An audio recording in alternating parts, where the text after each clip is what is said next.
Good morning viewers. আজকের যে বিষয়টা নিয়ে আমরা আলোচনা করব সেটা হচ্ছে কোল্ড কলিং টিপস। একদম beginner two pro complete guide দেবো কোল্ড কলিং টিপস নিয়ে। ঠিক আছে, কয়েকটা বিষয় আমরা জেনে নেব। সেটা হচ্ছে কোল্ড কলিং কী এবং কেন অনেক মানুষ কোল্ড কলিংকে ভয় পায়। কোল্ড কলিং এখন কেন সেলস ও লিড জেনারেশনের সবথেকে পাওয়ারফুল মেথড।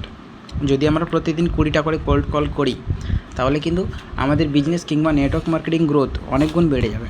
তো প্রথম যেটা বুঝবো সেটা হচ্ছে কোল্ড কলিং মাইন্ডসেট। অনেকেই কল করার আগে ধরে নেয় যে প্রসপেক্ট না বলবে, কিন্তু আমাদের এটা মনে রাখতে হবে যে রিজেকশান কিন্তু আমরা পার্সোনালি নেব না। এবং এই বিষয়টা জেনে রাখবো যে নো মানে নেভার নয়। নো মানে কি? নো মানে হচ্ছে নেক্সট অপরচুনিটি।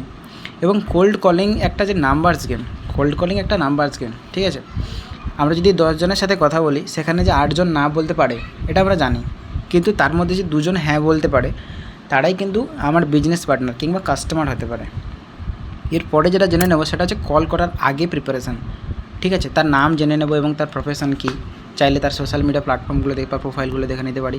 ঠিক আছে, এরপর একটা গোলটা আমরা সেট করবো। আমাদের গোল কী হবে, তার অ্যাপয়েন্টমেন্ট নিচ্ছি না তার ইনফরমেশান নেব এবং না তার ফলো আপ করবো, এটা আমাদের ক্লিয়ার থাকতে হবে। একদম স্ক্রিপ্ট গাইড হিসেবে একটা ব্যবহার করবো, একটা স্ক্রিপ্ট গাইড হিসেবে ব্যবহার করবো, মুখস্থ করে কিছু বলতে যাবো না। ঠিক আছে, এরপরে যেটা সেটা হচ্ছে একটা পাওয়ারফুল ওপেনিং লাইন আমাদের বলতে হবে। আমরা যদি এভাবে বলি, হ্যালো স্যার, আমি একটা বিজনেস অপরচুনিটি নিয়ে ফোন করেছি, এরকম না বলে যদি আমরা বলি, হ্যালো স্যার, আমি রবি প্রামাণিক বলছি, 30 মিনিটের একটু সময় দিতে পারবেন, একটা বিষয় নিয়ে আপনার মতামত জানতে চাই, এরকম বললাম। কারণ এরকম বললে কী হবে, তার থেকে আমরা পারমিশন নিয়ে নিচ্ছি এবং তার প্রতি কোনো চাপ সৃষ্টি করছি না। ওকে, তারপর হচ্ছে রিপোর্ট বিল্ডিং।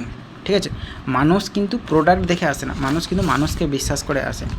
সেখানে কি যে আমি স্মাইল করে কথা বলবো, তার নাম ধরে ডাকবো এবং মনোযোগ দিয়ে তার কথাগুলো শুনবো। এক্সাম্পল যদি দেই যে আপনি বর্তমানে কী করছেন, এখন কী করেন, কোথায় থাকেন, এই সমস্ত কথাগুলো। এবং একটা রাইট কোয়েশ্চান জিজ্ঞেস করা, সেটা কি যে আপনি বর্তমানে কী করছেন, বাড়তি বা পার্ট টাইম কিংবা বাড়তি ইনকাম সম্পর্কে আপনার কী মতামত আছে, আপনি কী জানেন, এবং অনলাইন ইনকাম নিয়ে আগে কখনো কাজ করেছেন কোথাও, এই সমস্ত কোয়েশ্চেনগুলো আমরা জিজ্ঞেস করবো। এতে কী হবে, প্রসপেক্ট বেশি কথা বলবে এবং আপনি তার নিডটা বুঝতে পারবেন। ওকে, নেক্সট যে পয়েন্টটা বলবো সেটা হচ্ছে প্রেজেন্টেশন টেকনিক কি যে তার ফিউচার নয়, তার বেনিফিট নিয়ে বলুন। ঠিক আছে, আমাদের এখানে ট্রেনিং আছে, এটা বলার থেকে যদি আমরা এভাবে বলি যে আমাদের ট্রেনিংয়ের মাধ্যমে নতুনরাও কিন্তু স্টেপ বাই স্টেপ শিখতে পারে, এটা কিন্তু বেটার শুনতে লাগবে। এবং একটা অবজেকশান হ্যান্ডলিং বলবো, কয়েকটা অবজেকশান বলবো এবং তার অ্যান্সারগুলো এবং তার উত্তরগুলো আমি জানাবো। ঠিক আছে, প্রথমে একটা অবজেকশান বলছি, সেটা হচ্ছে তারা বলে আমার সময় নেই। ঠিক আছে, আমি কী বলতে পারি, আমি বুঝতে পারছি, কিন্তু মাত্র 5 মিনিটের একটা ভিডিও আপনাকে পাঠাবো, সেটা দেখে নিলেই হবে বা জানালেই হবে। ঠিক আছে, এইভাবে একটা এই অবজেকশনটা আমরা এইভাবে ক্লিয়ার করতে পারি। এবং সে যদি বলে যে না আমি ইন্টারেস্টেড নই, সমস্যা নেই, আমি জানতে চাই যে আপনি কোন বিষয়টা, আপনার কাছে কোন বিষয়টা ইন্টারেস্টিং মনে হচ্ছে না, সেটা জানে নিলেই হবে। এবং তারপরে আরেকটা অবজেকশন, সেটা হচ্ছে মোস্ট পপুলার, সেটা হচ্ছে আমার কাছে টাকা নেই। ঠিক আছে, যখন বলবে আমার কাছে টাকা নেই তখন আমরা এটা বলতে পারবো যে হ্যাঁ বুঝতে পারছি আপনার কাছে টাকা নেই, তো ওই জন্যই আপনাকে এক্সট্রা ইনকাম যে সোর্স ওটাই খুঁজছেন আপনি, তাই তো, টাকা নেই বলেই তো আপনি করবেন, এটা বলতে পারি।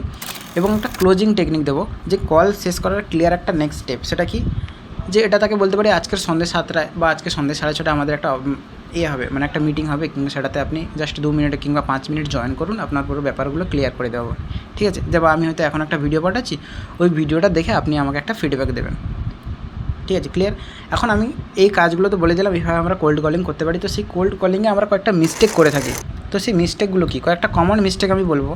সেটা হচ্ছে আমরা কিন্তু প্রসপেক্টের সাথে বেশি কথা বলি, সেটা কিন্তু আমাদের বেশিক্ষণ কথা বলা যাবে না, সেখানে কিন্তু প্রসপেক্ট মনোযোগ হারিয়ে ফেলে। এবং প্রসপেক্টের কথা না শোনা, তার কথাগুলো না বলে আমরা বেশি কথা বলি, এটা কিন্তু করলে হবে না। এবং ফলো আপ না করা, তাকে প্রপার ফলো আপ না করা, এবং কলেজ শুরুতেই বিজনেস এক্সপ্লেন করা। ঠিক আছে, এগুলো কিন্তু করবো না। এবং রিজেকশান যখন হবে তখন কিন্তু আমরা ডিমোটিভেট হব না। ঠিক আছে, কেউ যদি রিজেক্ট করে আপনাকে তখন কিন্তু আপনাকে ওয়েল থাকতে হবে। ওকে, তো কোল্ড কলিংয়ের যেই সিক্রেটগুলো, এটা কিন্তু কোনো স্ক্রিপ্ট না, এটা একটা কনসিস্টেন্ট অ্যাকশন। প্রথম 100 জনকে কল করতে হয়তো কঠিন হবে, কিন্তু সেই 100 জনের কলই আপনাকে এক্সপার্ট বানাতে পারে। ওকে, তো ভিউয়ার্স, যদি ভালো লাগে আজকের এই পয়েন্টগুলো, যে আপনি প্রতিদিন কতগুলো কোল্ড কল করেন, সেটা আমাকে কমেন্ট করে জানাবেন। এবং ভিডিওটি ভালো লাগলে লাইক, শেয়ার এবং সাবস্ক্রাইব করতে ভুলবেন না। দেখা হচ্ছে আগের ভিডিওতে। বাই।